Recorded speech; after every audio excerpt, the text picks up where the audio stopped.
नमस्ते। आज बात एक ऐसी गजब की कहानी की जिसमें एक टीनेजर ने दुनिया की सबसे ताकतवर इंटेलिजेंस एजेंसियों में से एक को सीधी टक्कर दे दी। तो सवाल उठता है, दुनिया की सबसे पावरफुल इंटेलिजेंस एजेंसी को आखिर कौन हैक कर सकता है? क्या कोई दूसरी सरकार या फिर हैकर्स का कोई बहुत बड़ा ऑर्गेनाइज्ड ग्रुप? इसका जवाब सच में चौंकाने वाला है।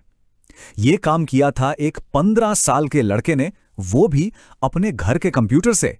तो चलिए कहानी के पहले हिस्से में चलते हैं और जानते हैं कि आखिर इस पूरी हैकिंग के पीछे का मास्टरमाइंड था कौन। तो ये हैं केन गैम्बल। साल 2015 में ब्रिटेन में रहने वाले इस 15 साल के लड़के ने एक हैक्टिविस्ट ग्रुप बनाया। नाम था क्रैकर्स विद एटीट्यूड। और उनका मकसद सीधा सीधा अमेरिकी सरकार को चैलेंज करना। लेकिन इस कहानी को जो बात और भी ज्यादा हैरान करती है वो है केन का तरीका। उसने कोई बहुत कॉम्प्लेक्स कोड या हाईटेक सॉफ्टवेयर इस्तेमाल नहीं किया। जी नहीं, उसका हथियार था सिर्फ और सिर्फ धोखा। इस टेक्निक को सोशल इंजीनियरिंग कहते हैं। मतलब सीधा सा है, लोगों को बातों में फंसाना, उनका भरोसा जीतना और फिर उनसे सीक्रेट जानकारी निकलवा लेना। यह टेक्निक कंप्यूटर सिस्टम को नहीं बल्कि इंसानों के भरोसे को अपना निशाना बनाती है। और उसका तरीका हैरान करने वाला सिंपल था। उसने बस एक टेलीकॉम हेल्पलाइन पर फोन किया, खुद को एक टेक्नीशियन बताया, सिक्योरिटी क्वेश्चंस के जवाब गेस किए और बस स्टाफ को पासवर्ड रीसेट करने के लिए मना लिया। और बस इसी सीधे सादे तरीके से केन गैम्बल ने CIA जैसे मजबूत किले में सेंध लगा दी।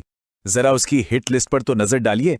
CIA director John Brennan, FBI के डिप्टी चीफ मार्क जुलियानो और तो और नेशनल इंटेलिजेंस के डायरेक्टर जेम्स क्लैपर, सब बड़े बड़े नाम शामिल थे। और बात यहीं खत्म नहीं हुई, उसने अमेरिकी डिपार्टमेंट ऑफ जस्टिस और व्हाइट हाउस के सिस्टम्स को भी अपना निशाना बनाया। इस हैकिंग के बाद जो हुआ वो तो पूरा केओस था। गैम्बल ने सेंसिटिव डॉक्यूमेंट्स और पर्सनल डेटा तक अपनी पहुंच बना ली थी। एक केस में तो हद ही हो गई। उसने एक बड़े ऑफिसर की फोन कॉल्स को फिलिस्तीन समर्थक एक्टिविस्ट्स को फॉरवर्ड कर दिया ताकि उन्हें सीधे सीधे परेशान किया जा सके। और अब ये आंकड़ा देखिए, इससे इस अटैक के स्केल का अंदाजा लगेगा। करीब 38,000, जी हां 38,000 सरकारी कर्मचारियों का डेटा ऑनलाइन लीक कर दिया गया। ये एक बहुत ही बड़ा सिक्योरिटी ब्रीच था।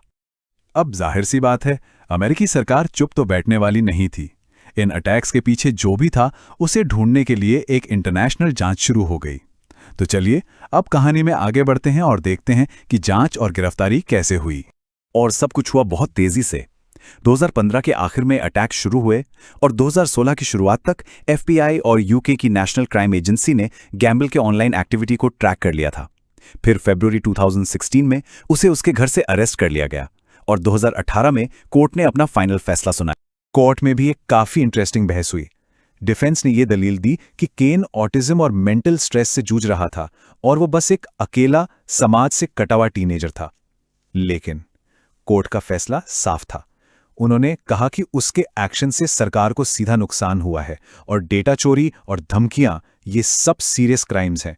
इससे फर्क नहीं पड़ता कि उन्हें करने वाला कौन है। तो इस पूरी कहानी से सबसे बड़ा सबक क्या सीखने को मिलता है? असली कमजोरी आखिर थी कहां? चलिए इस पूरी बातचीत के आखिरी हिस्से में इसी को समझते हैं। गैम्बल को 2 साल के लिए यूथ डिटेंशन सेंटर भेजा गया। इसके बाद अमेरिकी एजेंसियों ने अपने स्टाफ की साइबर सिक्योरिटी ट्रेनिंग को और भी मजबूत किया और कॉल सेंटर्स में आइडेंटिटी वेरिफिकेशन सिस्टम्स को सुधारा। और यही इस पूरी कहानी का निचोड़ है कि साइबर सिक्योरिटी की सबसे बड़ी कमजोरी टेक्नोलॉजी नहीं बल्कि हम इंसान हैं।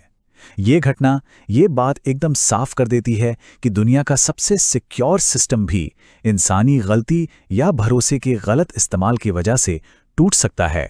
तो आखिर में एक सवाल सोचने के लिए रह जाता है कि अगर एक टीनेजर सिर्फ एक फोन से ये सब कर सकता है तो फिर हम में से किसी का भी डेटा आखिर कितना सेफ है? ये एक ऐसा सवाल है जिसके बारे में हम सबको सोचना चाहिए।